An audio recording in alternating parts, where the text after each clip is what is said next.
My name is Carlo Moses Obu. I want to talk to Madam Chimezie. She used to call herself Lolo, Nneka, Chimezie. I want to talk to her. And why did I want to talk to her? Ndeba is na ikpirikpe ka kpakari okporo akpairi ya akpukpo eji kunye. As in when a drum make noise excessively, then the people will tell the drum the type of skin that he is made of, whether it is an antelope skin or lion skin, any type of animal skin that is being used for the making of the drum. People will tell him or tell the drum, this is the skin that you are made of. This Lolo Nneka Chimezie is an evil woman. And out of everybody that has provoked me on the matter concerning Biafra and Nneka, it is this woman that her own is paining me so much. Her own used to make me cry. Why? People like Ijele, Yambaba, Joe, what do they call him, Victor Uruago, and several many of them, even this DOX, Chimezie, them, that we are talking about. To some extent, these people are not as bad and as dangerous as Lolo Nneka Chimezie. Why did I say so? These people have made themselves an open enemy and made us to know that we are and that they are an enemy to Biafra and especially to Nneka. But the issue of this woman is paining me so much because he is embracing Nneka, kissing him as Judas kissed Christ, but not knowing that he is an internal enemy, as an in-house enemy. This is why when I remember this woman, I used to be very bitter. I have watched videos of several times that this woman will come to court, Nneka will embrace her, the way our Igbos used to greet our women. He will tap her at the back. And I have watched more than 3 videos that he went to Nneka court case. Any day it is court date, he will run and went and go there. So you can never believe that this woman is an evil to Biafrans, to Biafran agitation, and to Nneka himself. You can never believe that this woman have something against Nneka. But why is he making noise today? Because of the something I used to say. These people are evil and they are looking for something. But unfortunately, those things has been denied of them. But there is something I want to tell Lolo Nneka that has pained me so much. The issue of, or the rumor concerning him being taken to court by Aloy Jimako to prove 1 or 2 that he has said with his mouth, especially about money and about a young girl that he said that Nneka impregnated. Then they gave him lawsuit. He was trying to come on the air to tell them that he has been seeing that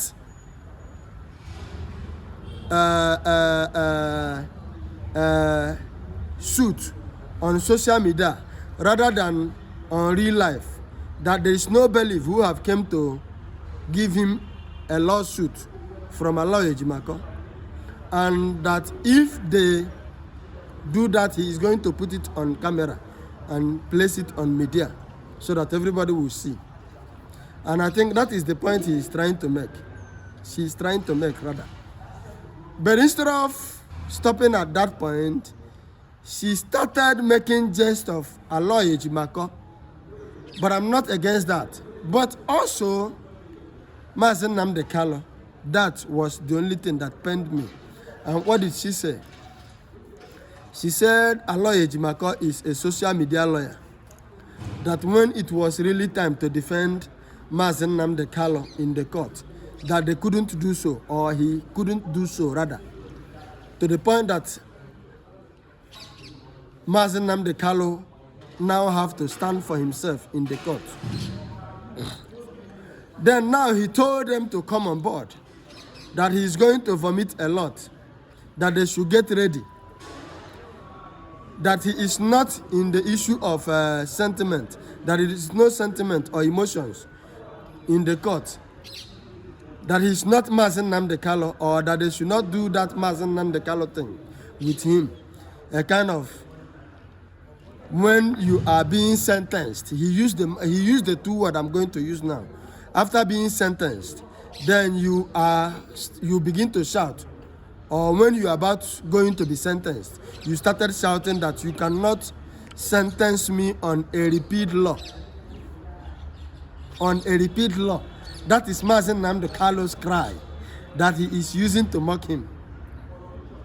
He also made a sentence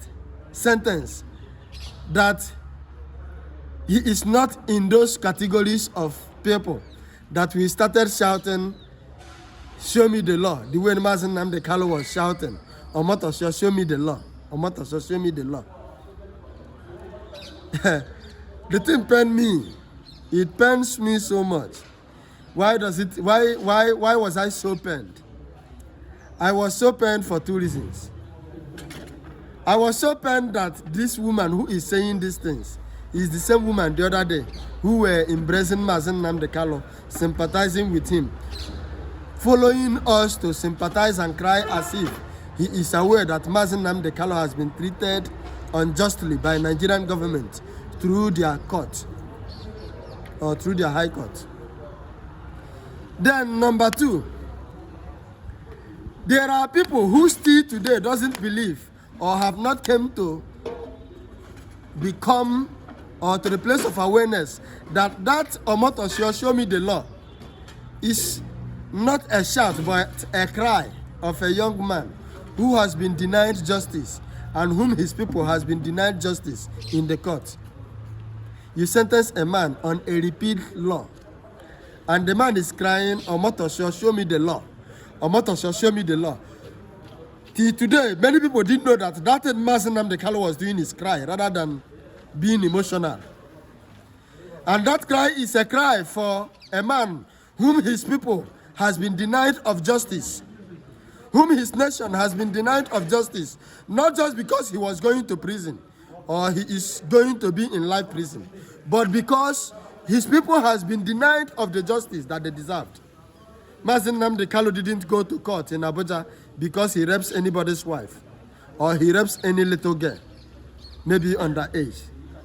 Mazi Nnamdi Kanu did not go to prison or to Abuja to challenge Nigerian government through extradition because he went for money laundering in abroad, then was extraditioned. He didn't go because he stole IPOB's money and were using them to buy properties, both in Kenya and in one country or the other, as some of this propaganda are going on now. Mazi Nnamdi Kanu went to Abuja because of me and you, because he's fighting for Biafrans to regain their freedom, for the re-establishment of Biafran kingdom, for Biafran actualization, for the betterment of me and you and for our generation.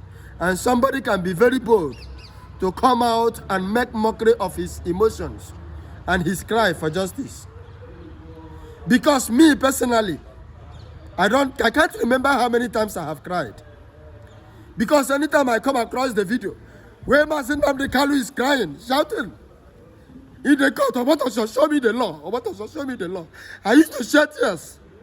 I used to shed tears because that's a whole man, a full-fledged man that is crying for his people. Omotosho, show me the law. That law was not shown till today. And somebody was bold to come on the camera and use that for mockery. A man like you, he didn't commit anything. He is only crying, Omotosho, show me the law. Show me the law, Omotosho. And that law was not shown. That means he was sentenced without law. Nigerian government sentenced Mazi Nnamdi Kanu on the ground of a law that has been repealed or repealed, a repealed law. And he's shouting till today. And they took him away and sentenced him till now. And one bastard, one woman, who come on the camera and begin to make mockery of the same thing and call it a mere emotion. You don't know that what you are calling a mere emotion is the whole nation of Biafrans crying. It is our generation that is crying like that. That is asking the Nigerian government through their high court to show us the law that they are sentencing us. Because if Mazi Nnamdi Kanu is in the prison, it is because of all of us. That means it is all of us, the Biafrans, that are in the prison, that has been sentenced for life. And one idiot don't know. Because we think on the surface. We don't know how to think deep. Mazi Nnamdi Kanu is crying, Omota shall show me the law. Not because sentencing him for life is a big deal. But that is exactly like sentencing the whole of Biafran nation and our generation.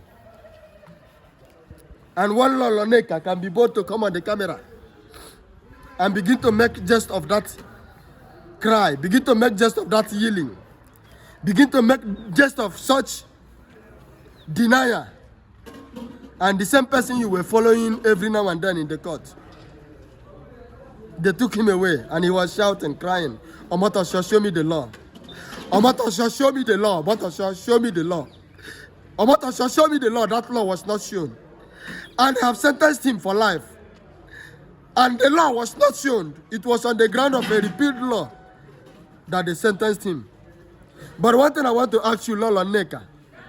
So you know that Mazi Nnamdi Kanu is evil. And you have been following him all this time. Going to court as if he is not evil. You claim that Mazi Nnamdi Kanu is evil. That the Mazi Nnamdi Kanu we think we know is whom we did not know. Because you believe he has slept with one 18-year-old girl who left Nigeria, left his parents and entered plane to go and meet him in Kenya. He didn't rape him. And that is why, that is the only ground you call him evil. And you accuse him that he impregnated him. An African man who have 100% right to marry even 50 women. And that is why he has become evil on your own. Not because he stole your money. Not because he raped you one time or he raped any of your daughter. That is the only reason he became evil. I want to let you know that you are more evil than him. Because you know all these things that we are talking about him. Both money. He eats this money and eats that money. You know it and you covered it. It was only when he denied you of one thing or the other that you want to achieve for your selfish interest. And you want to use her wife or go through her wife to achieve that. And he did not allow that to happen. That is when you come publicly trying to paint him black. Lolo Chimezie, you will never die a good death. If God have sent Mazi Nnamdi Kanu on our behalf, you will die shamefully. That is all I can tell you. And you and your generation will suffer. Because all of you are evil. God will never forgive you for making jest of a prophet of God. Thank you.